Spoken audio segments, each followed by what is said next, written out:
CEO's paralyzed daughter sat alone at her birthday cake, until a single dad said, "Can we join you?" The rain tapped gently against the windows of the cafe, casting soft streaks down the glass like quiet tears. It was the kind of gray afternoon that felt suspended in time, where people walked slower, spoke softer, and waited for something they could not name. Amelia Blake sat alone at a corner table near the window, her golden hair tucked loosely behind her ears, strands damp from the drizzle outside. She wore a navy sweater, sleeves pulled over her hands, as if shielding herself from more than the cold. In front of her sat a small, round cake, white icing with delicate pastel flowers. No candles, no friends, no family. She stared at the cake, her fingers resting motionless on the arms of her wheelchair. The lower half of her body did not respond anymore, not since the fall, 2 years ago. A solo climb, a misstep, a lifetime changed in seconds. Today was her 27th birthday. Her mother would have taken her to this cafe like they did every year, just the two of them, sharing cake and laughter by the window. But her mother was gone now. A stroke took her last winter, quietly and cruelly. And her father? Thousands of miles away, on a conference call in Switzerland, negotiating numbers with strangers in suits. Amelia exhaled slowly and lowered her gaze. She did not expect anything. She did not even want attention. But as she sat in silence, a small voice pierced the quiet. "Is it your birthday? Can we sing with you?" Amelia blinked and looked up. A little girl stood beside her table, her bright eyes wide and curious beneath a yellow rain hat. She could not have been more than 6. Her tiny hands clutched a paper drawing of a cat in a party hat, slightly smudged from the rain. Behind her, a man froze, clearly surprised. He stepped forward quickly, resting a gentle hand on the girl's shoulder. "Ava," he said softly. "We should not bother people, sweetheart." The little girl looked up at him with a frown. "But she is alone, Daddy. Birthdays are not supposed to be alone." Amelia stared at the two of them. The man, her father, looked mid-30s, worn but handsome, with soft stubble, tired eyes, and kindness etched into the lines of his face. He met Amelia's gaze with an apologetic smile, already turning to guide his daughter away. But before he could, Amelia found her voice. "Please," she said, her lips curling into a fragile smile. "Please do." There was a moment of surprise. Then Ava beamed and hurried to pull up a chair beside her. The man hesitated, then offered Amelia a questioning glance. She nodded, just once. He took the seat opposite her. Ava leaned toward the cake, eyes wide. "You forgot the candles," Amelia smiled. "I guess I did." "That's okay," the girl said cheerfully. "We can still sing." And sing they did. Off-key and out of sync, Ava led the way with a child's enthusiasm, and her father joined in with a quiet, steady voice. Amelia watched them, heart thudding, not from nerves but from something far deeper, something that had been dormant for too long. As they finished the last line, "Happy birthday to you," Amelia lowered her head, covering her mouth with her hand. Her shoulders shook. She did not make a sound, but the tears came anyway, unexpected, hot and real. Not from sadness alone, but from the strange, piercing kindness of it all. The presence, the warmth, the simple human connection she had not felt in months. Ava tilted her head. "Are you okay?" Amelia nodded quickly, wiping her eyes. "Yes," she whispered. "Yes, thank you. That was the best part of my day." Ava smiled, proud. Her father gave a small, understanding nod, saying nothing. They sat there for a few moments in silence, just 3 strangers at a birthday table. But in that silence, something shifted. And for the first time in what felt like forever, Amelia Blake did not feel quite so alone. A week later, the sky over Windermere hung low with a stretch of silver clouds. The scent of paint, wet wood, and faint lavender soap filled the small studio tucked between a florist and a bookstore downtown. Inside, the quiet murmur of brushes on canvas, soft piano music, and careful breathings gave the space a meditative calm. Amelia Blake sat in front of her easel, a canvas in front of her untouched, her left hand poised awkwardly with a brush. Her right hand, once dominant, now rested limply on her lap. This was the third week of a 6-week art therapy class designed for stroke survivors, trauma patients, and anyone trying to reclaim mobility and calm through creation. For Amelia, it was more about learning patience than painting. She dipped the brush into pale blue and dragged it across the blank space, her strokes shaky, uneven. Her therapist often said, "Beauty is in the effort." Amelia wanted to believe that. The bell above the front door jingled. A familiar voice broke the hum of brushes and murmurs. "Daddy, that's her." Amelia looked up, startled. There they were, Noah and Ava. The little girl waved excitedly through the open classroom door, pointing at Amelia. Behind her, Noah looked a little sheepish, giving her a small wave. Amelia's chest tightened, not with fear or embarrassment, but something closer to surprise and, oddly, relief. Noah leaned in to speak with the receptionist, while Ava skipped toward the adjacent kids' art class, clutching a box of crayons.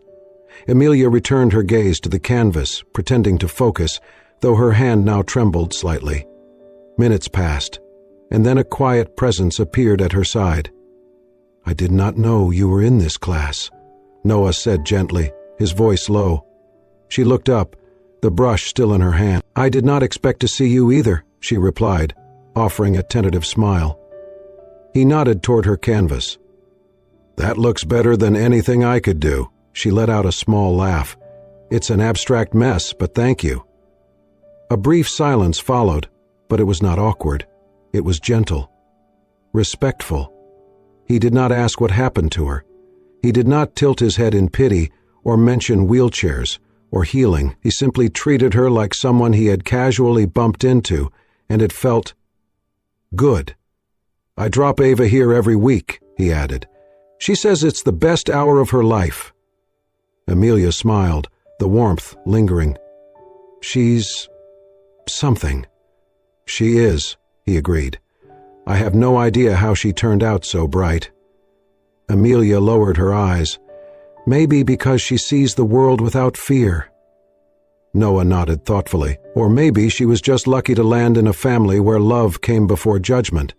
Before she could respond, Ava's voice echoed from the next room. "Daddy, we're painting cats today." Noah grinned and turned toward the sound. "Duty calls," he said. Amelia watched him walk away and felt the strangest thing settle in her chest. A lightness. No grand moment, no confession, just presence. Later that week, rain returned to Windermere, heavier this time. The storm rolled in mid-afternoon, catching the town by surprise. Amelia had come to the studio alone, determined not to miss her session, though the dark clouds should have warned her. When class ended, she wheeled herself to the door and stared out at the torrent of water falling from the sky. Her sweater was thin. The sidewalk back to her apartment was uneven, slick with puddles. She hesitated. Then, without a word, an umbrella opened beside her. "Noah." He said nothing. No announcement, no commentary. Just held the umbrella over both of them, his other hand finding the handles of her chair. He began to push, slowly, carefully matching her breath with each step. They did not speak the whole way home. Amelia did not offer directions. He seemed to know. When they arrived at her building, he parked her under the awning, closed the umbrella, and nodded once. "You're good?" he asked softly. She nodded. Then he was gone. That evening, Amelia returned to her usual seat near the window with a cup of tea, and as she settled in, she noticed something new resting on the small side table near her painting supplies. A tiny box. She opened it slowly. Inside was a petite lemon tart, just like the one she had shared with Ava on her birthday. On top, a tiny note, written in neat, careful handwriting. "Still rooting for you, Nen." Amelia stared at the note for a long time. Something inside her cracked, not with pain, but release.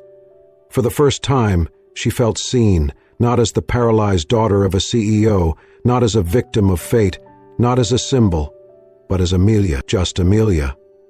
She took a bite of the tart. It was sweet and real. Over the next few weeks, Amelia and Noah began seeing each other more often, never intentionally, but often enough to feel like fate. They crossed paths at the cafe, shared quiet laughs in the bookstore, and always parted with a warmth that lingered long after. One crisp afternoon, Amelia was at the cafe again, palette and brush in hand. She had begun painting with her left hand, the lines still shaky but improving. She was mixing teal and gold when Noah appeared with 2 cups in hand. He set one in front of her. "I figured tea might not be enough today." She smiled, touched by the gesture. "Thank you." He sat down beside her. "How's the painting?" She shrugged. "Not my best. It looks honest," he said. "That counts for something." Her smile faded slightly. "It's hard to feel in control anymore. My life used to make sense." Noah nodded. "Mine didn't either for a while. I was a chef in a high-end kitchen before Ava's mom got sick. Cancer. I left it all behind. After she died, I had to raise Ava on my own. She was only 2. Amelia set her brush down. "That's a lot." He nodded again, slower this time. "It taught me to slow down. I was always trying to be everything at once. Ava just needed me to be there." Amelia stared at the palette, then quietly spoke. "I climbed Bear's Peak alone 2 years ago. It was supposed to be a celebration. I slipped. Everything changed." She paused. "No one was with me. It was my choice to go alone. I thought I could handle it. Then, the fall, the surgery, the paralysis. And when I finally came home, my mother was gone." Noah stayed silent, listening, his presence steady. "I'm sorry," he said finally, his voice soft. "You don't sound like you pity me." "I don't," he replied. "I admire you."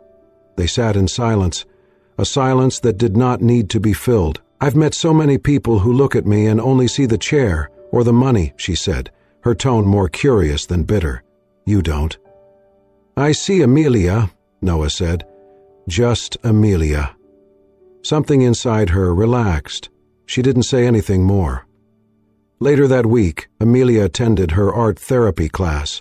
She painted a soft outline of a mountain, kissed by gold, like sunlight breaking over something broken.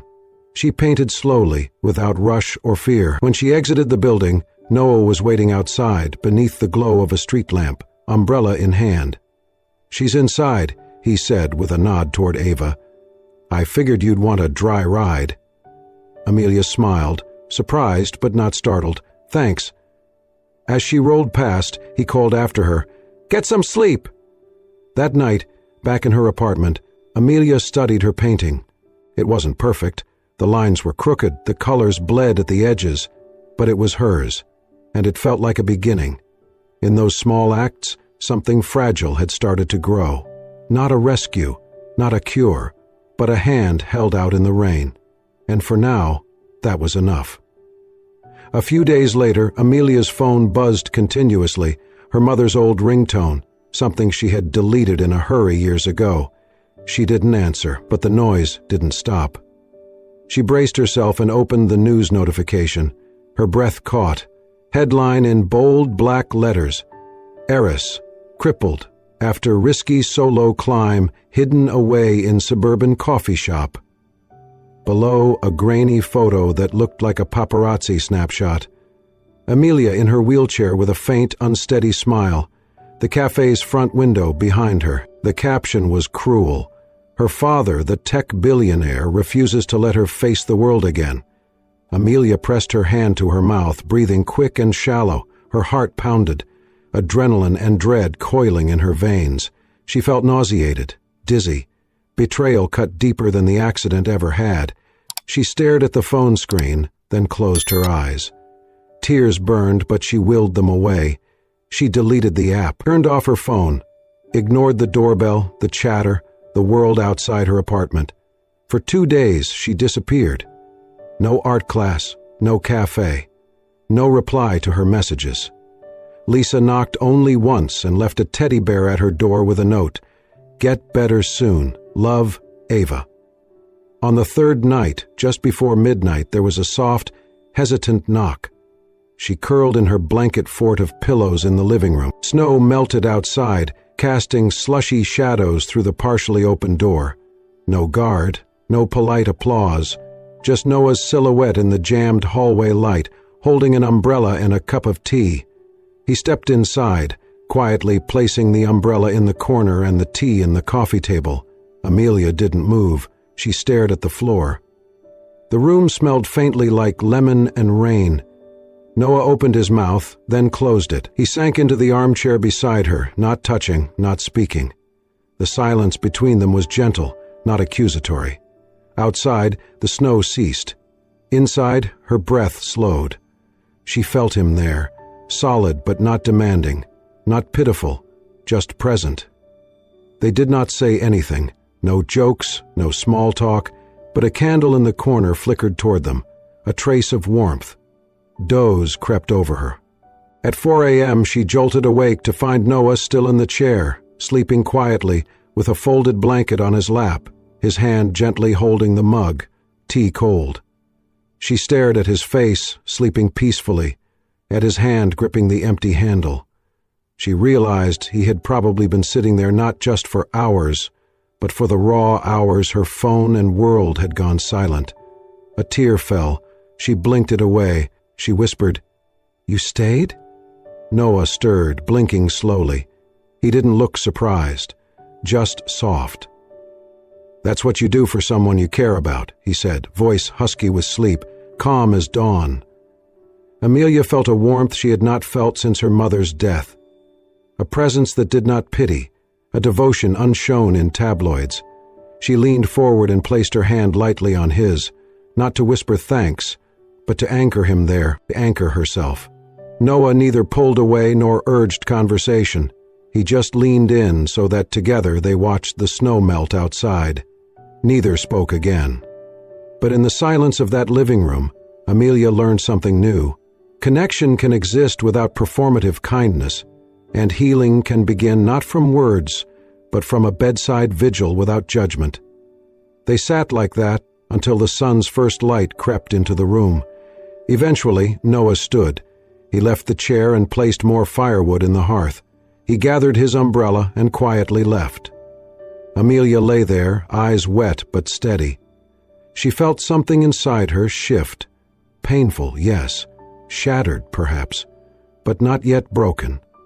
She reached for the crumpled note on the table beside the teacup. She turned it over. On the back, someone had scribbled, "I won't let the world steal you." That day, Amelia Blake reopened her phone. She drafted responses. She returned messages. She wheeled herself back into the art studio, not because the world forgave her, but because she had someone who saw her, stayed for her, without asking anything. And that made all the difference. Under the glow of the cafe's warm golden lamp, Amelia returned to her painting attempts with renewed determination. Each brushstroke with her left hand felt like a reclamation of the self she thought lost forever. Her lines wavered, angles were unsteady, but beneath the imperfections, something genuine flickered, her essence resurrected on canvas. It was that afternoon when Noah quietly entered the studio room, carrying a framed wood-edge painting. Amelia paused mid-stroke when he placed it beside her canvas.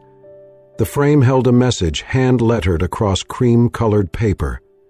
Beauty isn't symmetry, it's sincerity. Noah offered no words. He simply nodded, turning to leave. Millie stared at the phrase for a long moment, her gaze shifting from the imperfect strokes of her painting to the fragile honesty of the words.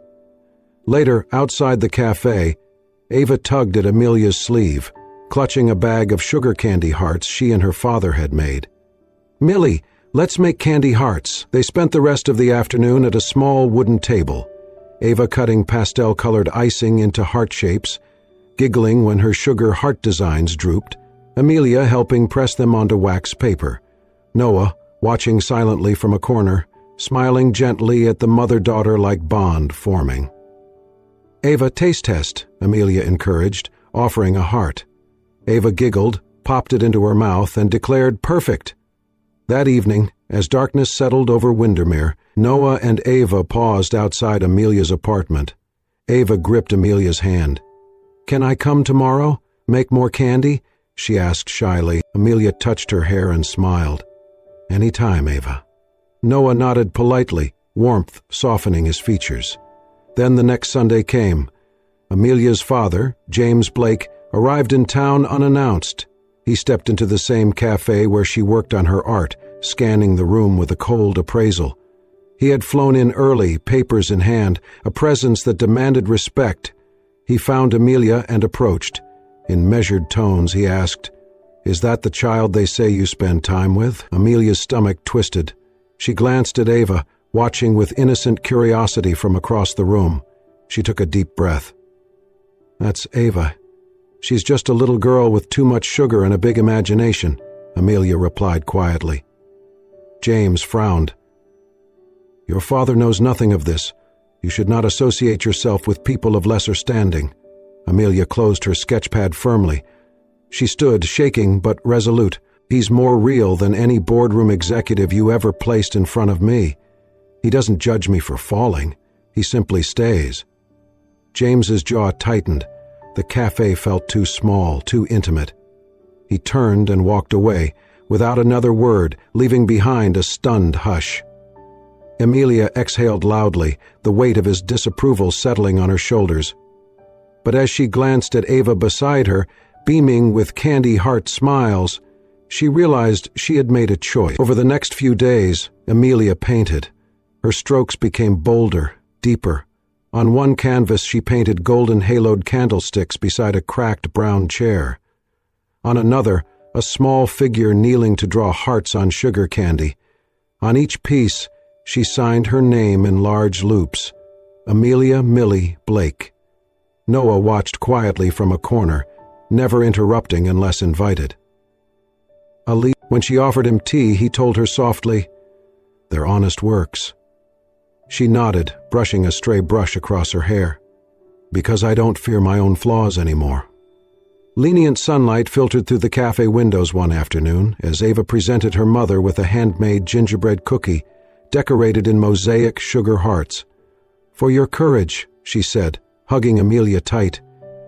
Amelia's eyes filled, and for the first time, she let that vulnerability remain. She looked across the table at Noah and whispered, "I think I can do this." He smiled softly, passing her a warm mug. Neither said anything more. They did not need to. That night, Amelia sat by the window in her apartment, the framed message Noah had given her perched nearby, and the sugar-coated memory of Ava's joy fresh in her mind. She knew she was no longer alone in the effort. Imperfect hands, guided by sincerity, had begun to heal her, stroke by stroke. Amelia walked into the small community center adjacent to the cafe one bright morning, her painting supplies tucked under her arm. She pushed open the door to the arts and crafts room and paused.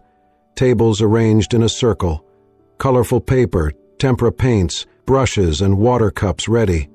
Outside, children's laughter drifted overhead. Noah was already there, setting out chairs for the kids.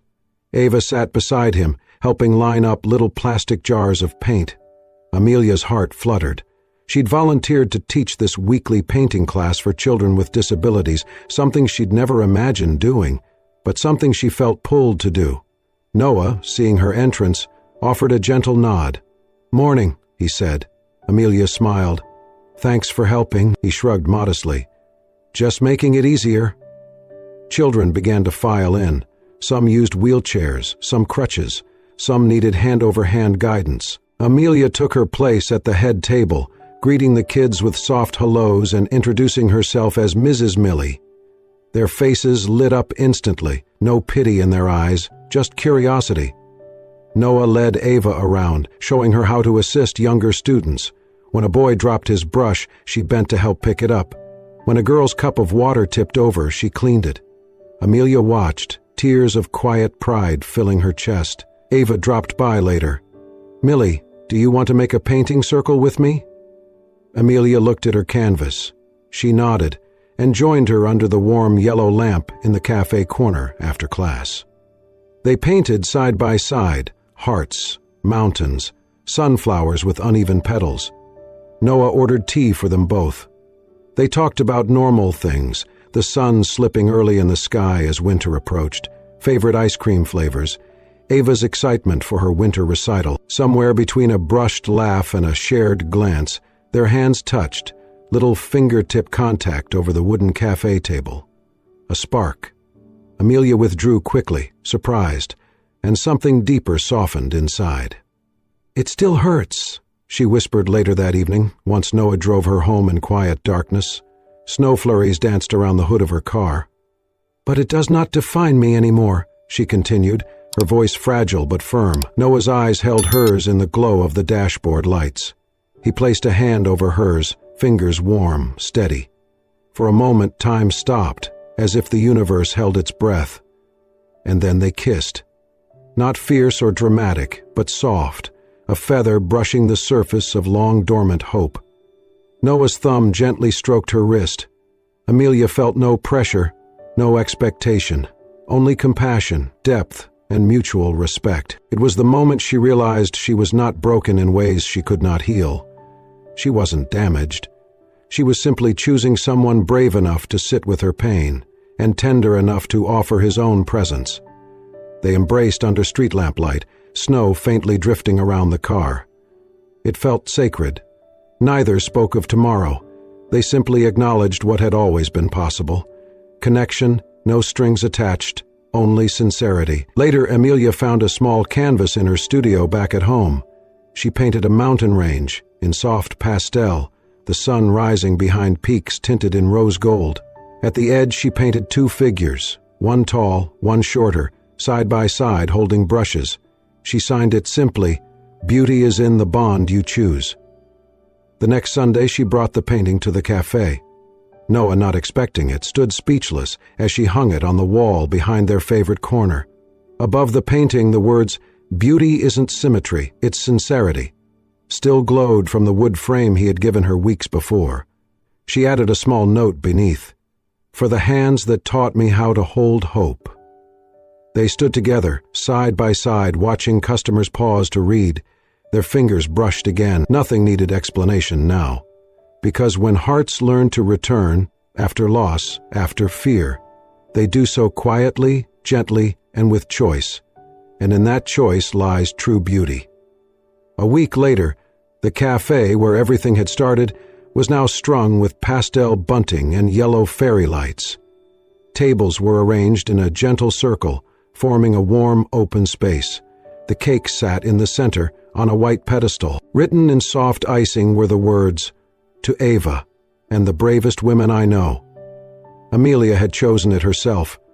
The wooden frame Noah had gifted her, the one that read, "Beauty isn't symmetry, it's sincerity," stood right beside the cake, next to a small canvas painting of two joined hands under a rain-soaked umbrella. Amelia had painted it herself, signing it quietly in the corner, "Beauty is in the bond you choose." Ava, in a sky-blued dress with a floral bow in her hair, bounced with excitement on her chair. "This is going to be the best birthday ever," she whispered, her eyes sparkling. Amelia wheeled herself forward, her blonde hair gently pinned back, face calm and glowing. Noah stood beside her, one hand resting gently on her chair's back. The cafe had filled with familiar faces, parents from Ava's school, the art therapist from Amelia's clinic, and even the barista who had once lit her birthday candle in silence. Now all eyes were on Amelia. Ava stood tall on her seat and leaned toward the mic. "Millie and Daddy Noah," she said, "thank you for making me brave." The room burst into soft applause. Then the door opened again. James Blake, Amelia's father, stepped inside. The once untouchable tech mogul looked strangely human in the quiet space. No assistant, no phone in hand. Just James, older, tired, and holding a small velvet box in one hand. He paused at the threshold before walking toward his daughter. The silence was deep, but not cold. I owe you a real apology," he said. Amelia blinked, unsure if she'd heard correctly. James continued, "I was wrong, Amelia. I was wrong for not being there when you needed me the most. I was scared. I didn't know how to help, so I hid, and I'm sorry." Amelia did not answer at first. Her throat tightened, but her eyes softened. Then Ava sang. Standing on tiptoes, her small voice clear and full of heart, she sang, "Happy birthday to the family I got to choose." The line echoed in the room like something sacred. Noah put an arm gently around both Ava and Amelia. James, moved beyond words, stepped closer and reached out. He took Noah's hand, then Amelia's, holding them both in his. His voice cracked. "I see it now," he said. This is what love looks like." For a moment, no one spoke.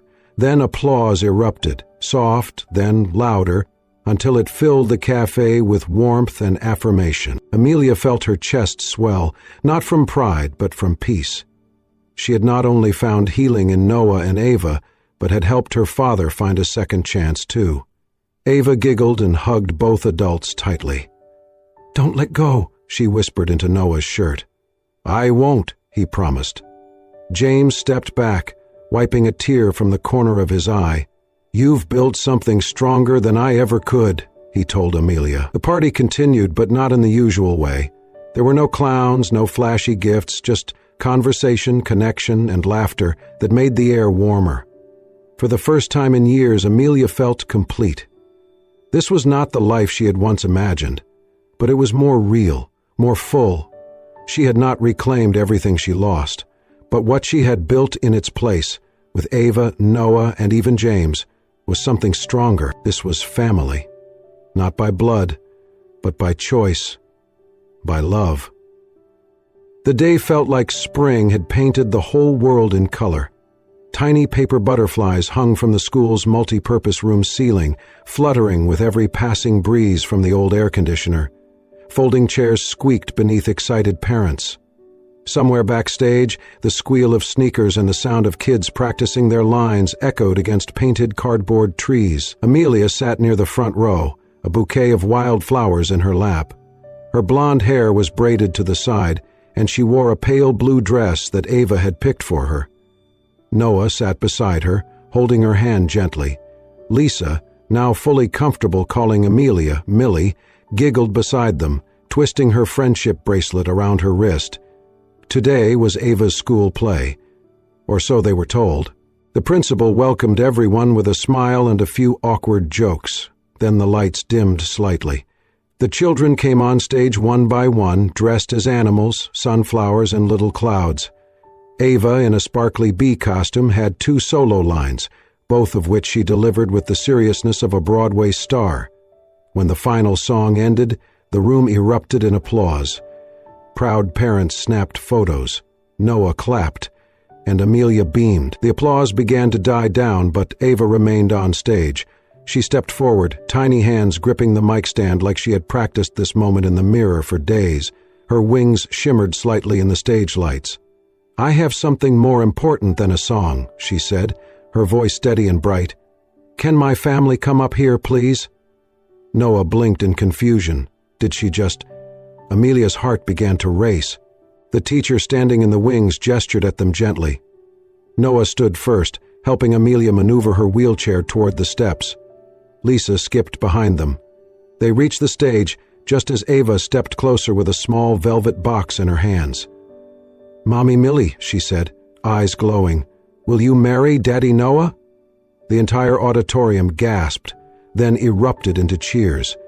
Amelia froze for a moment. Her hand went to her mouth, her heart stuttering behind her ribs. She looked at Noah, who looked just as stunned, and then sheepish. "I had a different plan," he whispered. "She got to it first." Laughter rippled through the audience. Noah took the box from Ava, knelt down, and opened it toward Amelia. The ring was simple, a slender silver band with a small diamond nestled like a quiet promise. But more than the ring, it was his face, earnest, calm, hopeful, that made her tears spill. Amelia's voice broke slightly as she whispered, "Yes," then louder, steadier, "Yes. Not because you completed me, but because you reminded me I was whole all along." Applause again filled the room. Ava bounced on her toes, clapping for them like she had just won the talent show. Lisa ran to hug them, wrapping her arms around both Amelia's waist and Noah's shoulders. Noah stood, slipping the ring gently onto Amelia's finger. She touched his face, and for a long moment, they simply looked at each other. Not as broken people needing fixing, but as two people who had chosen each other, with eyes wide open. That night, after the crowd had gone and the paper butterflies were packed away, they sat on the back steps of the school, Ava curled in Noah's lap, sleepy from the excitement. Lisa leaned on Amelia's shoulder, humming quietly.